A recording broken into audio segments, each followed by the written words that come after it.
ஆண்டவராகிய இயேசு கிறிஸ்துவின் இனிய நாமத்தில் உங்கள் அனைவருக்கும் வாழ்த்துதலையும் வணக்கத்தையும் தெரிவித்துக் கொள்கிறேன். இந்த நாளிலும் வேதாகம தென்துளிகள் என்ற பகுதியிலே நாம் சிந்திக்க இருக்கின்ற பகுதி குருத்தோலை திருநாளில் இயேசு அருளிய 7 வார்த்தைகள். முதலாவது, உங்களுக்கு எதிரே இருக்கிற கிராமத்துக்கு போங்கள். மத்தேயு 21 அதிகாரம் 2 வசனம். 2, கட்டியிருக்கிற கழுதையையும் குட்டியையும் அவிழ்த்து என்னிடம் கொண்டு வாருங்கள். இது மத்தேயு 21 அதிகாரம் 2 வசனம். 3, என் ராஜா உன்னிடத்தில் வருகிறார் என்று சொல்லுங்கள். மத்தேயு 21 வசனம் 4.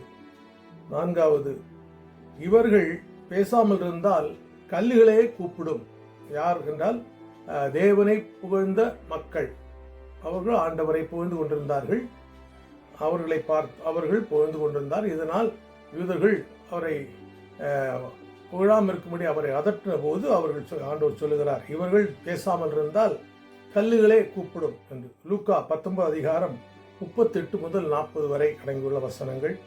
5வது, இந்நாளிலாவது உன் சமாதானத்துக்கு ஏற்றவைகளை நீ அறிந்திருந்தாயானால் நலமாயிருக்கும். இது லூக்கா 19 அதிகாரம் 42 வசனம். 6வது, என்னுடைய வீடு ஜெப வீடு என்னப்படும், நீங்களோ அதை கள்ளர் குகையாக்கினீர்களே. மத்தேயு 21 வசனம் 13.